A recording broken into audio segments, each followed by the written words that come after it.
ta maison où tu es, parle en langue. Laisse monter une louange à ton Dieu. Laisse monter une louange qui vient de ton cœur à monter jusqu'au ciel. Alors qu'il descend vers toi, parle en langue, célèbre-le. Célèbre-le. Célèbre-le. Shout. Ende rababa shekabara.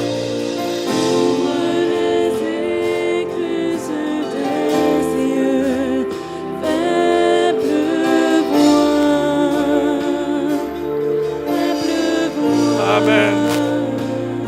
Amen. Oh. Oh. Hey.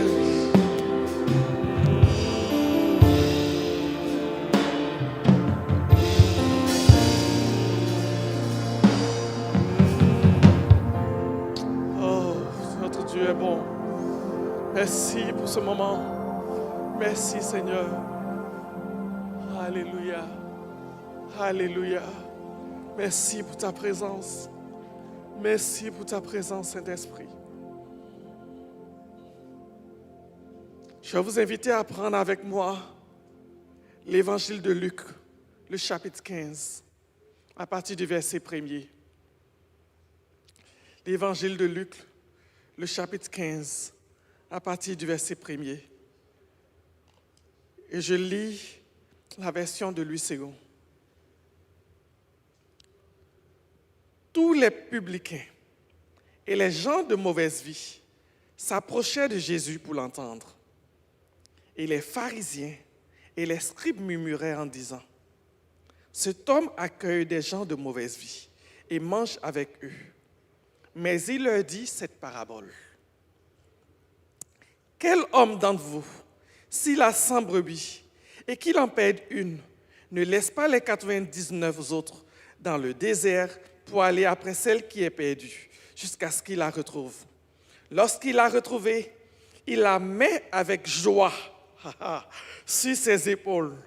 Et de retour à la maison, il appelle ses amis et ses voisins et leur dit : réjouissez-vous avec moi, car j'ai retrouvé ma brebis qui était perdue.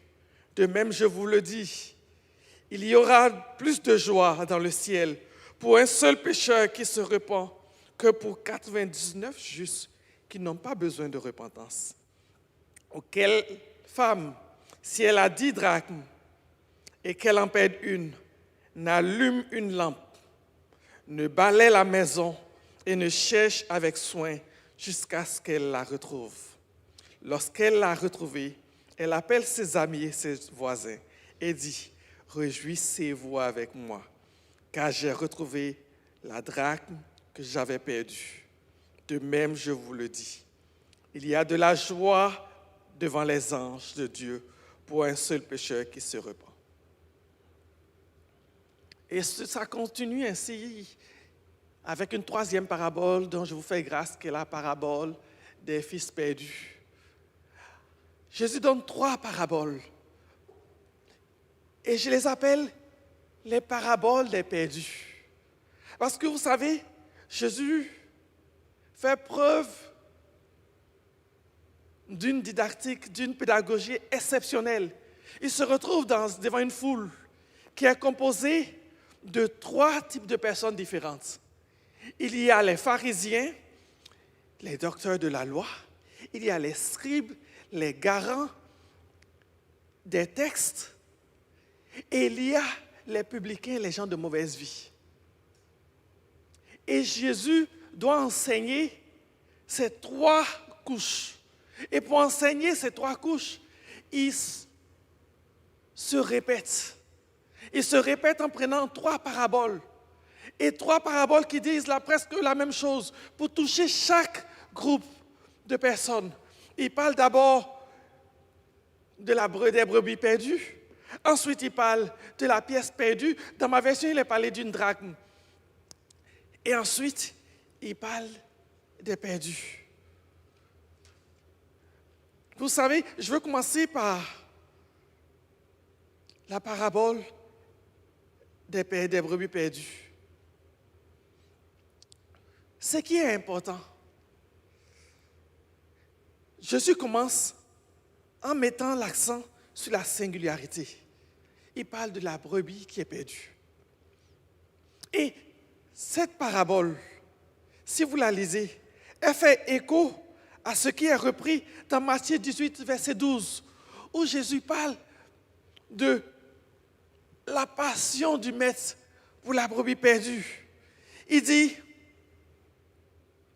qu'il y a deux groupes. Le premier groupe, c'est le singulier, la brebis qui est perdue. Le deuxième groupe, c'est les 99 autres brebis. Et il y a le berger. Et regardez l'amour du maître pour le singulier, pour la seule brebis perdue. La Bible dit qu'il y a tout un effort qui est déployé pour aller chercher la brebis perdue, pour juste une brebis. Qu'est-ce qu'il fait? Le maître laisse les 99. Il prend de l'effort pour aller vers seule brebis qui est perdue. Je trouve tellement beau ce qui est dit. Lorsqu'il trouve la brebis, il y a tout un enseignement sur la repentance. Regardez ce qui se passe. Il dit, il y a de la joie dans le ciel pour un pécheur qui se répand. Vous savez, souvent on voit la repentance comme une nappe de contrition.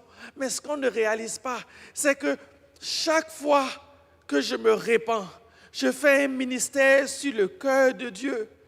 Lorsque je me répands d'un péché, je mets de la joie dans le cœur de Dieu, de la joie dans les anges, de la joie dans le ciel. Chaque fois que je me répands, je fais un ministère dans le cœur de Dieu. Il dit, pour un pécheur qui se répand, le ciel est dans la joie. Le ciel est dans la joie parce qu'un pécheur se répand. Regardez comme c'est beau. Regardez ce qu'il fait. Ce que je trouve beau dans ce passage, dans cet enseignement, je m'attarde d'abord sur le singulier, c'est que le pécheur qui se repent, regardez ce qu'il fait. Moi là, si j'ai 100 brebis et que je dois laisser 99 brebis pour aller te chercher toi là, qui me crée des problèmes, quand je vais t'attraper là, excuse-moi mais je ne vais pas être tendre avec toi. Parce que c'est à cause de toi que j'ai laissé les 99. C'est à cause de toi que j'ai fait tout cet effort-là. Quand je vais t'attraper là, je vais te mettre une laisse et je vais te taper derrière. Pour te ramener à la maison. Mais ce n'est pas comme ça que le maître est. Regardez comme le maître est bon. La Bible dit qu'il prend la brebis, il la met sur ses épaules. Ouh! Quand tu te répands de ton péché, Dieu vient vers toi et il te porte. Parce que quand je me répands, je dis, Seigneur, je ne suis pas capable. Je ne suis pas capable. Et Dieu vient, quand je me répands, je suis humble, je m'humilie devant Dieu. Et Dieu vient et Dieu me porte. Il te porte, il te met sur ses épaules. Oh, Dieu est bon. Notre Dieu est bon. Souvent je dis, Seigneur, heureusement que tu n'es pas moi. Sinon je ne serais pas sauvé. Parce que plusieurs fois tu m'as porté. Plusieurs fois, tu m'as porté. Plusieurs fois, tu m'as porté. Je n'étais pas capable. Je regarde derrière. Je vois combien de fois je suis tombé. Combien de fois je me suis égaré. Et Dieu m'a porté sur ses épaules. Il m'a collé à lui. Vous savez, quand je vois le maître qui prend la brebis, qui se colle à la brebis, ça me fait penser à l'intimité. La Bible parle de gens qui dormaient sur la poitrine de Jésus. Cette brebis vit la même intimité. Elle est collée au maître. Elle est collée au maître. La repentance crée une intimité avec notre Seigneur. Chaque fois que je me répands, le sang de Jésus vient me purifier. Le sang de Jésus vient me laver. Je rentre dans la dimension d'une intimité avec Dieu. C'est beau de se repentir. C'est beau de se repentir parce qu'elle ouvre, ma repentance ouvre la porte à l'amour, à l'affection et à l'intimité avec mon maître. Il colle la brebis sur lui. Il la prend contre lui. Il la porte. la brebis n'est pas blessée. Elle est juste perdue. Mais il aime tellement qu'il la prend, qu'il la porte. Et je dis, Seigneur, merci pour tous les jours où tu m'as porté. Merci pour toutes les fois où tu m'as porté. Où tu m'as porté. Tu m'as porté. Tu m'as porté. Oh, le ciel est dans la joie. Le ciel est dans la joie. Le ciel est dans la joie. Le ciel est dans la joie lorsque je dis, Seigneur, pardonne-moi. Pardonne mon iniquité, pardonne ma faute. Pardonne, Seigneur, pardonne ton sang. Ton sang, ton sang, ton sang. Ton sang. Le ciel est dans la joie. Le ciel est dans la joie. Le ciel est dans la joie. Le ciel est tellement dans la joie. La Bible dit que le maître est tellement dans la joie qu'il veut partager cette joie. Il appelle ses voisins et ses amis à cause d'une brebis qui est perdue. Vous savez, notre louange se joint à la louange du ciel, des anges, des myriades d'anges qui louent Dieu. Et ça monte vers Dieu comme un beau parfum, c'est vrai. Mais notre repentance, quand je me répands, vous savez ce qu'on fait quand on se répand? Jésus, qui est à la droite de Dieu, regarde son Père et dit, je ne suis pas mort pour rien. Je ne suis pas mort pour rien, je n'ai pas versé mon sang pour rien. Regardez les anges, je ne suis pas mort pour rien, mon sang n'a pas versé pour rien. Regardez, il se répand de son péché.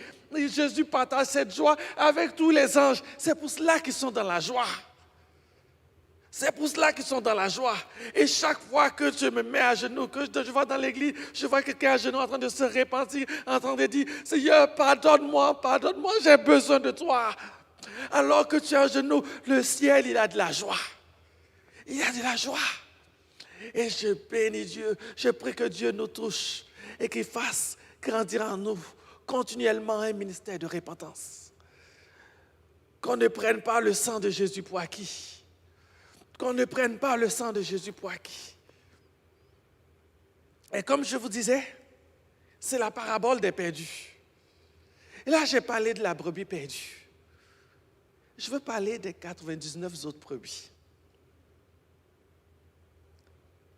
La Bible dit, Jésus dit, ces 99 autres brebis se disent justes et elles n'ont pas besoin de repentance. Il dit, il y a plus de joie dans le ciel pour un pécheur qui se répand que pour 99 justes qui n'ont pas besoin de repentance. Ce n'est pas n'importe quel genre de juste. C'est des justes qui n'ont pas besoin de repentance. Vous savez, Jésus s'adresse directement aux pharisiens. Juste, allons un peu en arrière. Vous vous souvenez de Jean-Baptiste qui est venu préparer le chemin de Jésus. Jean-Baptiste prêchait la repentance. Jean-Baptiste prêchait le baptême de la repentance. Et Pierre et Jacques disent la Bible dit qu'à tous sont péchés et sont privés de la gloire de Dieu. Tout être vivant a besoin de repentance. Mais ces brebis, ces 99 brebis-là, elles se sentent justes. Elles n'ont pas besoin de repentance. Et souvent, on se laisse avoir, c'est ce qu'on appelle la self-justice, la propre justice.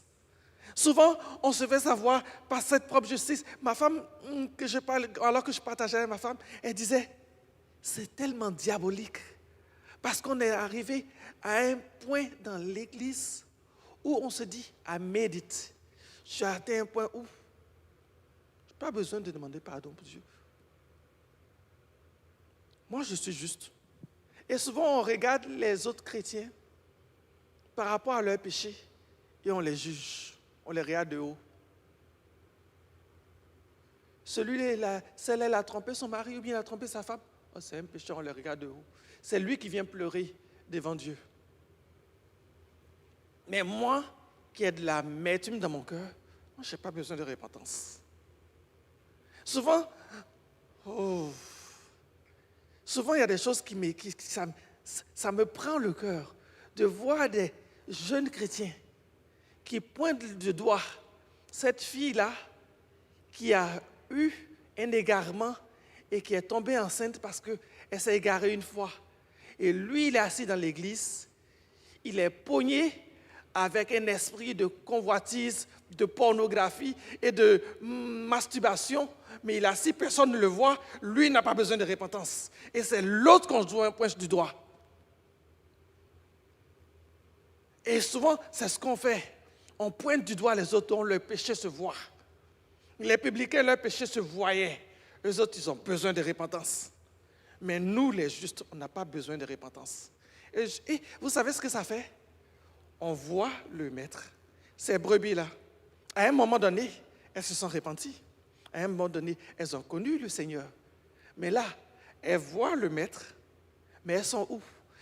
Prenez le passage. La Bible dit qu'il laisse les 99 brebis où? Dans le désert. Elles sont des brebis, mais elles sont dans le désert.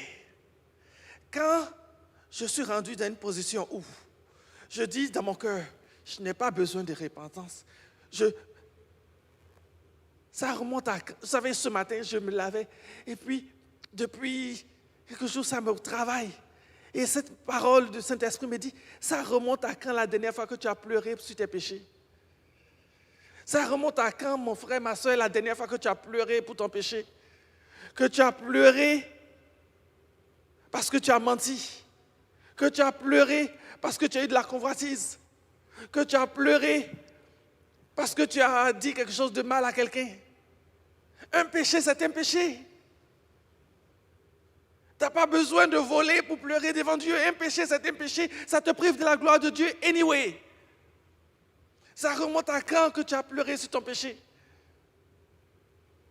Ou bien dans notre théologie, on est rendu à un point où nos péchés ne sont pas graves. Et quand on a menti, on dit, oh Seigneur, pardonne-moi, c'est fini. Mais l'autre qu'on a attrapé pour détournement d'argent, c'est lui qui doit venir pleurer devant la croix, pleurer, se lamenter. Mais nos péchés, ce n'est pas grave. On a blessé quelqu'un par nos paroles, ce n'est pas grave. On a notre propre justice. Et ce que ça fait, c'est qu'on est dans le désert. On ne porte plus de fruits. On ne porte pas de fruits. On ne peut pas nous enseigner. On ne peut pas nous reprendre. Because we made it. Et on est des brebis, mais on est dans le désert. Mais la seule brebis égarée qui s'est repentie, elle, le maître l'a pris, le maître l'a amené dans la maison. Je ne veux pas être brebis du Seigneur et être dans le désert. Si je suis une brebis du Seigneur, je veux être dans sa maison. Je veux être dans sa maison. Je veux vivre son intimité. Je veux être dans sa maison. C'est ce que je veux. Je ne veux pas une brebis. Vous savez, c'est vraiment... Et quand ma femme m'en parlait, je dis, elle a raison, chérie, tu as raison. C'est tellement subtil. Parce que Satan n'est pas dérangé pour le fait que tu es à l'église. Ce que Satan veut, c'est que tu sois éloigné de Dieu. Tu peux aller à l'église, tu peux avoir des positions, tu peux exercer le ministère, mais si tu es éloigné de Dieu, que tu es dans le désert, ça fait son affaire. Ça fait son affaire. Et je dis, Seigneur, je ne veux pas penser que je suis une brebis et être pris dans ma propre justice. En fait, la Bible dit que notre propre justice est comment? Est comme un vêtement souillé devant Dieu. Quand j'ai établi ma règle théologique, ma règle doctrinale de qu'est-ce qui est bon, qu'est-ce qui n'est pas bon, qu'est-ce qui mérite le pardon, qu'est-ce qui ne mérite pas le pardon, puis je regarde. Et quand le pasteur commence à prêcher, je sais déjà qu'est-ce qu'il va dire, et puis je juge tout. J'examine tout. Je suis devenu juge comme Dieu. Et puis je suis une brebis de Dieu, mais je suis dans le désert. Je ne porte pas de fruits. Et ça crée des chrétiens amers. Des chrétiens qui sont pris dans la religiosité. On ne porte pas de fruits.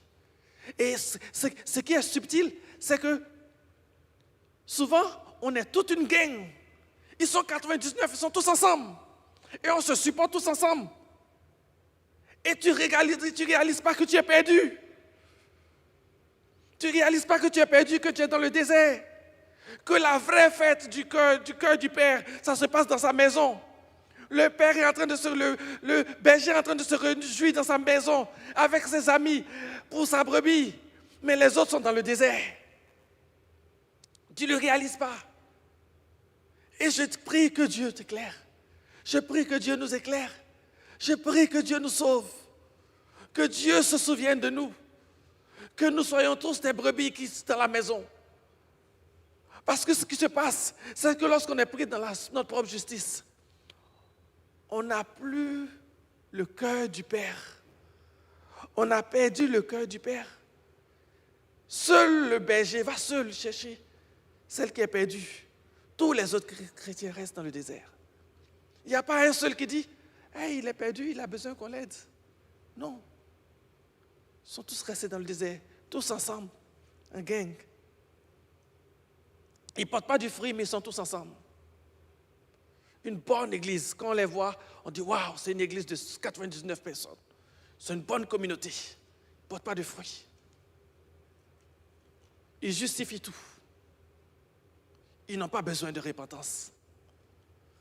Que Dieu nous aide, mes frères. Que Dieu nous aide. Que le Saint-Esprit nous aide. Qu'il nous aide. Qu'il nous éclaire. Qu'il nous sauve.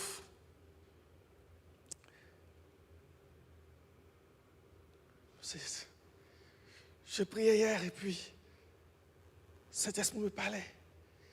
Il me disait, mes frères, comment est-ce qu'on réagit lorsqu'on apprend qu'un chrétien est tombé? Lorsque tu apprends qu'un leader est tombé, comment tu réagis? Est-ce que tu vas sur Facebook pour répandre la nouvelle? Ou bien est-ce que ton cœur est brisé? Lorsque tu apprends qu'un chrétien est pris dans le divorce, est-ce que tu dis, c'est bien fait pour lui? Lui, il n'écoute pas. Ou bien est-ce que ton cœur est brisé comme le cœur du Père, le cœur du berger? Est-ce que tu es triste? Est-ce que tu pleures avec Dieu quand un chrétien tombe? Ou bien est-ce que tu es comme les autres brebis dans le désert? Tu te sens juste.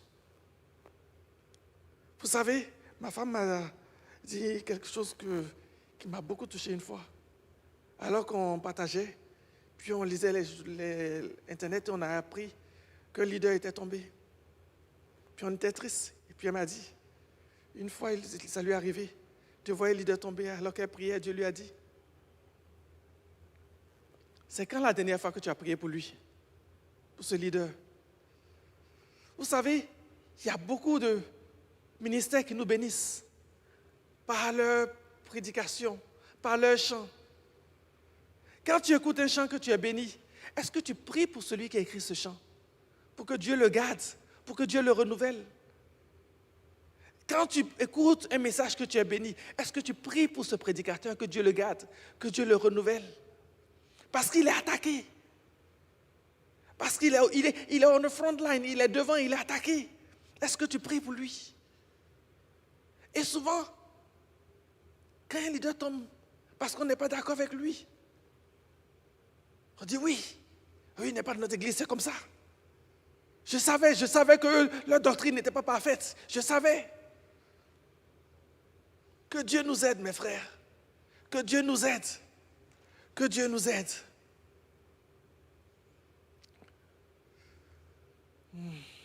Que Dieu nous aide. Le maître se réjouit avec ses amis dans la maison pour une brebis. Pour une brebis. Vous savez, quand les pharisiens entendaient cette parabole, ils comprenaient. Ils comprenaient ce que Jésus voulait dire. Pourquoi? Parce que leurs ancêtres étaient dans le désert pendant 40 ans. Ils ont vu Dieu. Ils ont vu les prodiges de Dieu.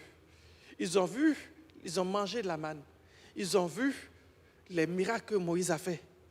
Mais ils n'ont jamais eu d'intimité avec Dieu. Ils ont vu, la parole de Dieu dit, qu'ils ont vu les prodiges de Dieu, mais ils n'ont pas eu d'intimité avec Dieu. La preuve, lorsque Dieu a voulu leur parler face à face, ils ont dit, non, non, non, parle à Moïse, que Moïse vienne nous parler.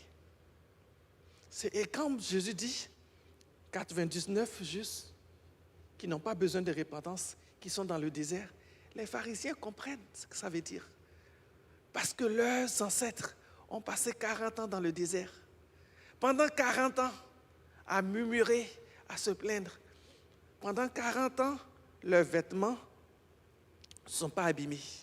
Ils ont vu les prodiges de Dieu, mais ils n'ont jamais eu assez au cœur de Dieu. Ils n'ont jamais eu assez au cœur de Dieu. Et je dis, Seigneur, je veux avoir assez à ton cœur. Je veux avoir assez à ton cœur. Tu es mort pour mon péché. Tu es mort pour mon péché. Seigneur, travaille, viens, Saint-Esprit. Viens travailler, que je ne considère pas un péché comme futile. Qu'aucun égarement soit considéré comme pas important. Si je me fâche avec mon frère, que je pleure devant toi pour demander pardon. Jésus dit, si tu dis à ton frère Raka, tu mérites la mort.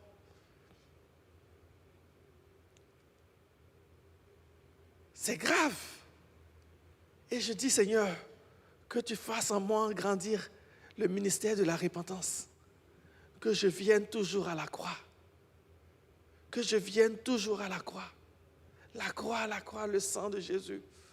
Le sang de Jésus, nous avons besoin du sang de Jésus. J'ai besoin du sang de Jésus. Toujours, j'ai besoin du sang de Jésus. Parce que je réalise de plus en plus. Je réalise de plus en plus que sans lui, je ne peux rien. J'ai besoin qu'il me porte sur ses épaules. J'ai besoin de lui. Alors, je disais, ça c'est juste mon premier point. On a encore un peu de temps. Est-ce que je peux continuer encore? Je vais continuer. Je vais parler du deuxième point, de la pièce perdue. Vous savez, dans ma version, il est parlé d'une drachme. Dans d'autres versions, il est parlé d'une pièce perdue. En fait, une drachme, c'est comme une pièce d'argent qu'on utilisait à l'époque pour l'échange. Historiquement, on dit qu'une drachme, une pièce d'argent, était l'équivalent d'une journée de travail. Si je me mets dans le contexte québécois et que je prends le salaire minimal qui est à 12,50, que je multiplie par 7 heures, ça veut dire que ça revient à peu près à 87 $ que ça vaut. Et il est dit, vous savez, cette deuxième parabole me touche intimement parce qu'elle fait écho à ma vie, à mon témoignage. Il est dit que cette pièce est perdue. Il y a 3 choses que je veux toucher par rapport à cette pièce. Premièrement, c'est une pièce de valeur. Elle a de la valeur. Comme je vous dis, elle vaut une journée de travail entière. Elle a de la valeur. Deuxièmement, elle est perdue dans la maison. Elle est dans la maison, mais elle est perdue. Elle est dans la maison, mais le maître ne la voit plus. Elle est dans l'église, il est dans l'église, mais le Seigneur ne te voit plus. Je suis dans l'église, je suis dans la maison de Dieu, mais Dieu me cherche. Il me cherche. Je suis son enfant. Il m'a béni. Il m'a rempli de son esprit. Il m'a donné des dons. Il m'a donné un ministère, mais il me cherche dans sa maison parce que je suis perdu. Je suis perdu. Il me cherche.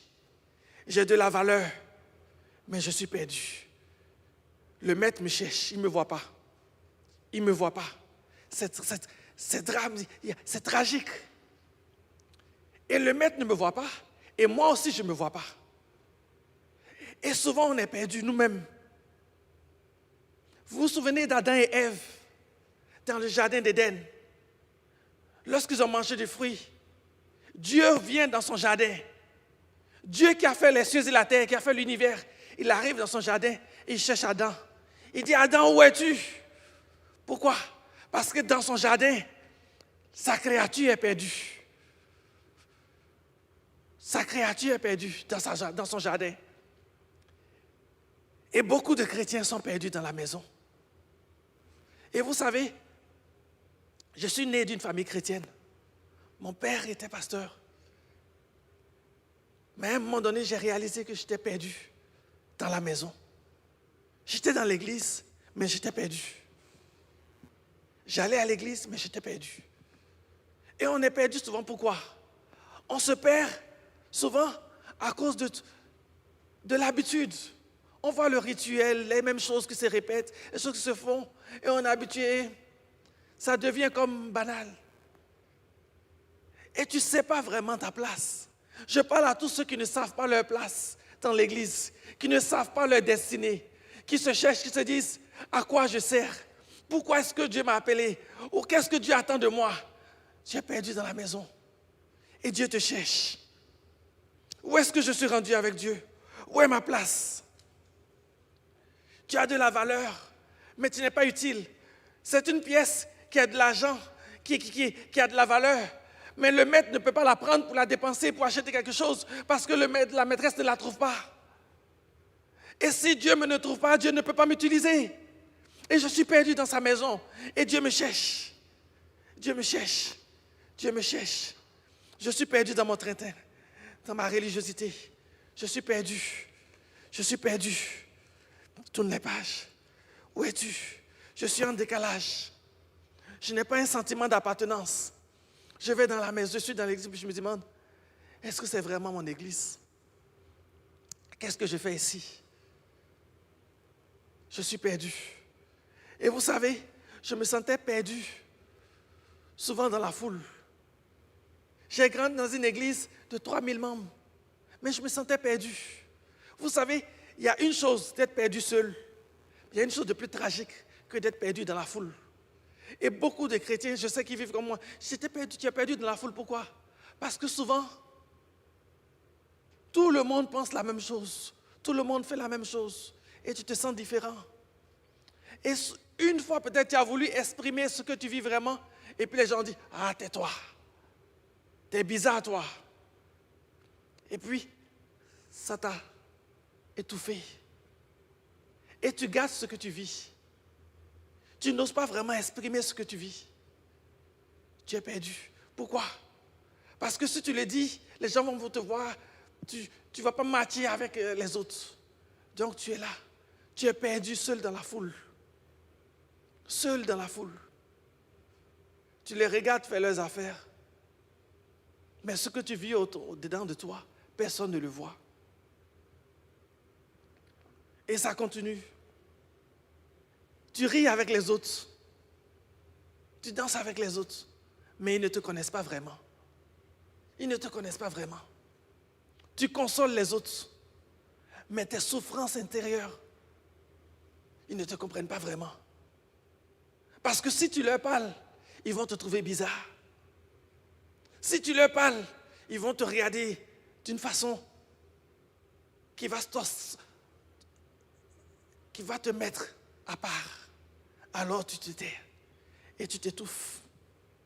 Si tu oses t'ouvrir, tu vas être jugé. Alors tu es là et tu es phagocyté par le milieu. Tu es phagocyté par le train-train religieux. Et tu es perdu. Mon frère, ma soeur, peux-tu dire vraiment ce que tu penses? Il y a des enfants même qui sont perdus dans leur propre maison. Tu vis des sentiments de dépression, tu vis, mais tu n'oses même pas le partager. Parce que si tu partages, on va dire que tu es faible spirituellement. J'ai grandi dans un milieu où je ne pouvais même pas partager ce que je vivais, parce que si j'osais l'ouvrir le dire, on va dire, voyons donc, ton père était pasteur, après tous les miracles que ton père a vécu, c'est comme ça que tu penses. Et surtout les enfants de leaders, souvent ils sont perdus. Parce qu'on nous juge par rapport à nos parents. Parce que quand tu as un père qui qui a un ministère puissant. Les gens s'attendent, les gens te regardent par rapport à ton père, on te mesure par rapport à lui. Et puis tes faiblesses, tu n'oses pas les dire. Tu es perdu. Et j'étais comme ça perdu dans l'église. Je ne savais pas vraiment ma place. Les gens me voyaient, les gens me connaissaient. Ils pensaient me connaître, mais ils ne me connaissaient pas vraiment. Ils ne me connaissaient pas vraiment. Ce que je vivais à l'intérieur, ils ne le savaient pas. Et j'étais perdu de la maison. Et à un moment donné, j'ai eu même envie d'aller dans le monde. Et je remercie Dieu pour la grâce qu'il m'a accordée. Je me souviens de ce soir-là. J'étais tellement déprimé. J'étais tellement écœuré de voir l'hypocrisie dans l'église, de voir les injustices dans l'église, de voir le péché dans l'église. Parce que quand tu grandis dans l'église, mon frère, ma soeur, tu en vois des choses. Tu en vois des choses. Tu en vois des scandales quand tu grandis dans l'église. Et notre nature humaine a tendance à se souvenir plus des scandales, des péchés, que de se souvenir des grâces de Dieu. C'est pour cela que le prophète dit, compte les bienfaits de Dieu. Et j'étais tellement écœuré ce soir-là, je me souviens, j'étais écœuré, puis j'avais juste envie de disparaître. Et vous savez, je comprends les enfants de chrétiens qui vont dans le monde, je les comprends, je vous comprends. Je te comprends, tu es dans l'église, tu es perdu. Souvent, tu vas dans le monde, c'est dans le monde que tu peux parler de ce que tu vis, tu ressens vraiment. Et souvent, tu as l'impression que le païen te comprend mieux que le chrétien. Et je me souviens, je me suis endormi. Et pendant que je dormais, j'ai eu ce rêve. Et mon rêve, j'étais comme dans un bateau. Il y avait une grande tempête autour du bateau. Et le bateau était balancé de gauche à droite. Le bateau était balancé. Et de l'eau rentrait dans le bateau. Des flaques d'eau rentraient dans le bateau. Et j'étais écœuré. Je dis, c'est quoi ce bateau qui est balancé de part et d'autre et l'eau rentre dans le bateau? Et lorsque j'ai levé les yeux, j'ai vu comme un ange qui se tenait à la proue du bateau. Et puis l'eau rentrait dans le bateau et me mouillait. Et j'étais écœuré, je me suis dit, à quoi ça sert d'être dans un bateau? Et puis l'eau rentre me mouiller. Je vais sortir du bateau. Et l'ange m'a dit, ne t'avise pas de sortir du bateau. Le bateau shake de bord à bord. L'eau rentre dans le bateau. Mais ne t'avise pas de sortir du bateau. Regarde dehors. Quand j'ai regardé, j'ai vu la tempête. J'ai vu les vagues. J'ai vu les gens qui se noyaient. Il a dit, le bateau balance de bord en bord. Souvent, des flaques d'eau rentrent dans le bateau. Mais le bateau avance. Le bateau avance. Ne t'avise pas de sortir du bateau. Quand je me suis réveillé, j'ai compris ce que l'ange me disait. Le bateau, c'était l'église de Dieu. L'église de Dieu, qu'est-ce qu'on la voit? Elle n'est pas parfaite à nos yeux. L'église de Dieu n'est pas parfaite à nos yeux parce que nous sommes nous-mêmes pas parfaits. C'est pour cela que nous venons toujours à Dieu. Comme je disais tantôt, nous avons besoin du ministère de repentance. Nous venons devant Dieu pour demander pardon de nos péchés continuellement. Nous ne sommes pas pardonnés. Mais c'est son épouse. C'est elle qui aime. C'est elle qui va venir chercher. Ne pense pas que dehors tu trouveras la solution. Je sens dans mon cœur spirituellement de dire à quelqu'un, ne pense pas que tu trouveras la solution dehors. Tu ne trouveras pas la solution dehors. Ne pense pas que parce que ça va mal dans l'église, tu trouveras la solution dehors. Tu es peut-être perdu dans la maison, mais le maître n'en a pas fini avec toi. Tu ne trouveras pas la solution en dehors de la maison. Ne sois pas tenté comme j'ai été tenté de regarder dehors, de penser que sortir de la maison, c'est la solution. Tu ne trouveras pas la solution en dehors de la maison. Tu ne trouveras pas la solution en dehors de la maison. Parce que Dieu vient chercher son église. Tu la regardes, elle n'est pas parfaite. Parce que tu la regardes avec tes regards humains. Quand Dieu la voit, il la voit à travers son sang. Et à travers son sang, il voit tous ses péchés pardonnés. Et il la trouve parfaite. Parce que toi-même qui juges, quand Dieu te regarde, il te voit à travers le sang de Jésus. Il voit tous tes péchés pardonnés. Et il te dit, viens mon enfant. Alors si Dieu fait grâce à toi en te voyant à travers le sang de Jésus, regarde tes frères et sœurs à travers le même sang.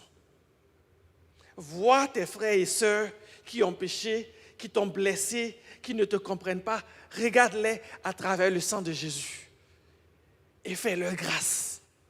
Parce que Dieu t'a fait grâce. Dieu m'a fait grâce. Pouvons-nous nous faire grâce les uns les autres de temps en temps? Pouvons-nous nous faire grâce de temps en temps? Souvent, on fait plus grâce aux païens qu'aux chrétiens. Un non-converti est surpris en train de prendre la drogue, mais c'est un païen, c'est normal. Qu'un chrétien soit trouvé ivre un jour, ouh, scandale. Pourquoi? Parce qu'il ne peut pas pécher. Il est humain. Jésus dit, s'il tient debout ou s'il tombe, cela ne regarde que son maître. C'est quoi ton problème? Que ton frère est tombé ou qu'il soit tombé, c'est Jésus qui le dit. À ses disciples, il dit, s'il tient debout ou qu'il tombe, cela ne regarde que son maître. Ce n'est pas ton problème, c'est le problème de celui qui l'a sauvé. Fais-lui grâce. Faisons-nous grâce. Faisons-nous grâce. Parce que, souvent, parce qu'on ne fait pas grâce les uns les autres, beaucoup sont dans la maison, ils sont perdus. Et je prie aujourd'hui que le Saint-Esprit se manifeste, que la parole de Dieu se manifeste. Oh. Je vous ai dit que le maître n'a pas fini, que la maîtresse n'a pas fini par rapport à la pièce qui est perdue dans la maison. Je disais tantôt que c'est une tragédie, mais l'histoire finit bien. Regardez avec moi, mes frères, tout l'effort, tout le processus qui est mis en place pour retrouver la pièce perdue dans la maison. Il est dit, elle allume une lampe pour chercher la pièce. La lumière de Jésus va descendre sur toi aujourd'hui. Où que tu es, perdu, je prie maintenant que le Saint-Esprit et la parole de révélation te touchent pour que tu saches ta place dans la maison de Dieu. Parce que le Seigneur veut t'éclairer par sa lumière. Veut t'éclairer par sa lumière, descendre sur toi. Il met le spot sur toi maintenant pour te dire, je te vois. Je te vois. Je veux que tu vois ma lumière. Que sa lumière t'éclaire. Que sa lumière ouvre tes yeux sur son désir de t'aimer, son désir d'être en communion avec toi, ton désir d'être en relation avec toi, son désir de t'utiliser, de mettre, de saisir tout ton potentiel et de travailler avec toi. Que sa lumière descende sur toi maintenant au nom de Jésus-Christ. Je prie maintenant que toute ténèbre sur ta vie soit brisée, que toute ténèbre sur les vies soit brisée au nom de Jésus-Christ. C'est ce que Dieu veut faire aujourd'hui. Briser les ténèbres. Briser les ténèbres dans la maison. Briser les ténèbres qui sont sur les enfants de Dieu, qui sont égarés, qui ne savent pas leur destinée, qui se disent, qu'est-ce que je vais faire de ma vie? Je brise ces paroles au nom de Jésus-Christ. Que Dieu t'éclaire. Cette parole que tu dis souvent, qu'est-ce que je vais faire de ma vie? Qui est-ce que je vais marier? Qui est-ce que je vais avoir? Tu ne sais pas c'est quoi? Dieu sait. Je déclare la paix sur toi maintenant. Je déclare la sécurité sur toi maintenant. Je déclare la joie, le shalom sur ta vie. La lumière de Jésus descend sur toi pour t'éclairer par rapport à ta destinée spirituelle, par rapport à ta destinée professionnelle, par rapport à ta destinée conjugale. Dieu a tout prévu pour toi. Il t'éclaire maintenant. C'est ce que le maître de la maison veut faire sur toi. Il veut descendre sur toi. Il veut t'éclairer. Il veut t'éclairer. Ça, c'est ce que Dieu fait individuellement. Mais il fait une autre chose. Il a dit que le maître balaie la maison. Ouh! Une pièce perdue, toute la maison est mise en branle. Toute la maison est mise en branle. Et aujourd'hui, je veux que tu saches que toute l'église est mise en branle pour toi. Je pense prophétiquement que tout ce que Dieu a permis par rapport au Covid, c'est pour shaker l'Église, par rapport à notre religiosité, par rapport à notre train-train. Parce que Dieu ne veut pas qu'on continue dans notre train-train où on prenne les choses pour acquises et que ses enfants sont perdus dans la maison. Il veut qu'on se souvienne les uns des autres et qu'on se souvienne des gens qui sont perdus dans la maison parce que Dieu veut sauver tout le monde. Il veut qu'on se souvienne, il veut qu'on abandonne notre train-train. Et je pense que c'est ce que Dieu est en train de nous dire aujourd'hui à travers tout ce qui s'est passé. Où chacun est dans la maison, mais on prie, chacun cherche Dieu intimement parce que Dieu veut shaker son église. Il veut balayer sa maison. Une pièce est perdue, mais toute la maison est balayée. Parce que les frères qui sont perdus dans la maison, souvent c'est de notre faute, parce qu'on ne les a pas vus. La poussière venait sur eux, on a laissé faire. Il y avait un peu de poussière, on a dit c'est pas grave. On est tellement pris par rapport à nous-mêmes, par rapport à notre égocentrisme spirituel. Dieu bénis-moi, bénis-moi, bénis-moi, bénis-moi. C'est moi, et on ne voit pas notre frère qui s'égare. On vient dans l'église, à peine on dit bonjour à notre frère, qui souffre, qu'on ne cherche même pas à savoir comment il a passé la semaine. Il y a un frère tantôt qui disait à mon fils qui avait eu une semaine difficile et mon fils a appelé pour me demander comment ça va. Il dit, tu sais, tu es la seule personne qui m'a appelé. Et souvent, tu sais Dieu. Quand tu souffres, aucun chrétien ne t'appelle. Aucun chrétien ne t'appelle. Tu as prié pour eux, tu les as consolés, tu les as aidés. Mais le jour où tu es mal pris, aucun chrétien ne t'appelle. Pourquoi? Parce qu'on fait juste prendre. On prend de ton ministère, on prend de ta gentillesse, on prend de ton argent, on prend de ton temps. Mais quand tu souffres, tu ne te vois pas. Et Dieu veut balayer la maison. Dieu est en train de balayer la maison. Il veut qu'on se réveille. Il balaye la maison. Pourquoi? Parce qu'en fait, il y a de la poussière. Quand tu balayes la maison, c'est parce qu'il y a de la poussière partout. Il y a de la poussière sur nous tous. Et Dieu veut nous balayer. Il veut enlever cette poussière pour que nous tous, nous puissions voir vraiment les choses telles qu'elles sont. Parce qu'on a laissé dans nos habitudes, dans notre train-train, la poussière s'accumuler et ça nous empêche de voir vraiment qu'est-ce que Dieu est. Ça nous empêche de voir vraiment les trésors qui sont dans les cœurs de nos frères. Ça nous empêche de voir la douleur qui vit. Parce que quand la poussière est sur un vase, tu ne vois pas le vase. Tu ne vois pas sa valeur, mais tu ne vois pas également sa douleur. Et Dieu veut balayer, Dieu veut qu'on puisse voir chacun d'entre nous. Qu'on puisse nous voir les uns les autres. Qu'on voit que je puisse voir ma soeur Thérèse, ma soeur Mélée, mon frère David, que je puisse voir ses talents, que je puisse voir également sa douleur. Afin que je puisse prier pour lui, afin que je puisse l'aider. La maison a besoin d'être balayée. Et Dieu est en train de balayer la maison. Dieu est en train de balayer la maison. Mon frère, laisse le Saint-Esprit te toucher. Laisse le Saint-Esprit te toucher alors que Dieu fait son ménage pour un frère. Parce qu'un frère est perdu et ma religiosité est en train de l'égarer. Mais Dieu veut le sauver. Et Dieu veut balayer sa maison.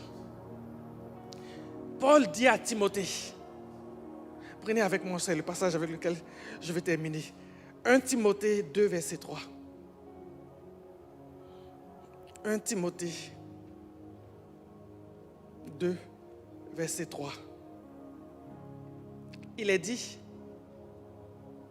cela est bon et agréable devant Dieu notre Sauveur.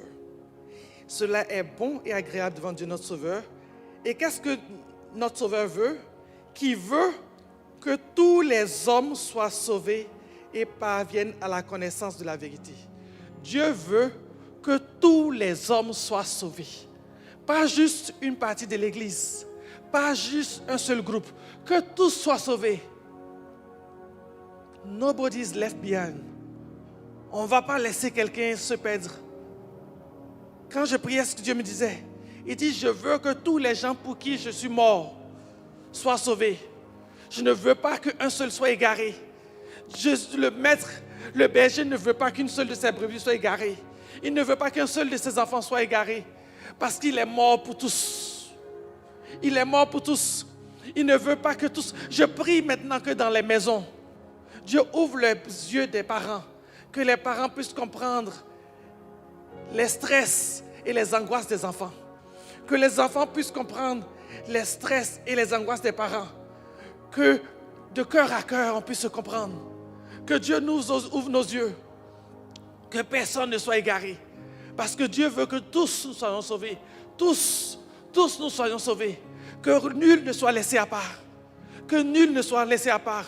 C'est le cœur du Père. Que tous soient sauvés. Que tous soient sauvés.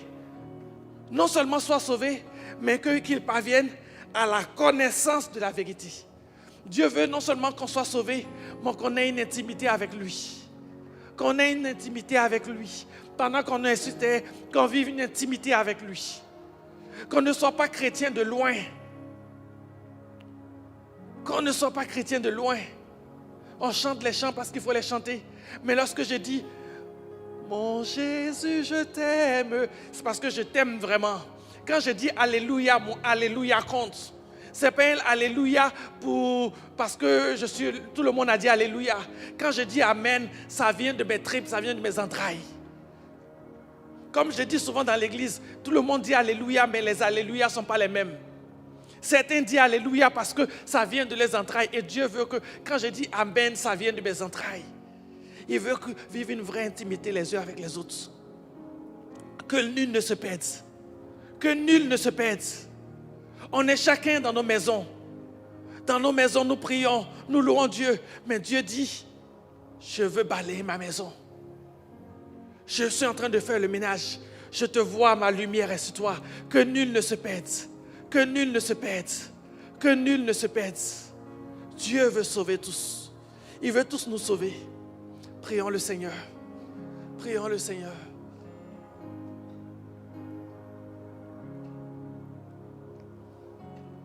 Alléluia. Alléluia. Je parle maintenant à ceux qui se sont garés. J'ai dit beaucoup de choses aujourd'hui, mais je vais m'arrêter simplement à ceux qui ont vécu ce que j'ai vécu, qui se sentent perdus dans la maison de Dieu, qui se sentent égarés. Je veux que tu sentes que la lumière de Dieu est mise sur toi. Dieu a mis son spotlight sur toi. Tu dit, je te vois, je veux te sauver. Je te vois, je veux t'utiliser. Je te vois, je veux te sauver. À tous les couples qui vivent des choses en secret et qui viennent dans l'église, qui sont égarés, Dieu vous voit. Dieu veut vous sauver. Dieu veut te sauver. Dieu ne veut pas que tu sois dans sa maison et que tu souffres en silence. Que tu sois égaré, Dieu veut te sauver. Dieu veut te sauver. Dieu veut te sauver. Sa lumière est mise sur toi. Et j'appelle le salut de Dieu sur toi maintenant. Et j'appelle un vent de repentance. De repentance. De repentance. Dire, j'ai besoin de toi. Dis avec moi là où tu es. Seigneur, j'ai besoin de toi. Viens, viens, sauve-moi. Sauve-moi encore. Sauve-moi encore. J'ai besoin de toi. Je veux vivre près de toi. Je veux vivre à tes côtés. Je veux me frotter contre toi. Je veux être sur tes épaules. Sauve-moi. J'ai besoin de toi. J'ai besoin de toi. Mon Jésus, j'ai besoin de toi. Alléluia. Alléluia. Soyez bénis dans le nom de Jésus-Christ. Soyez bénis.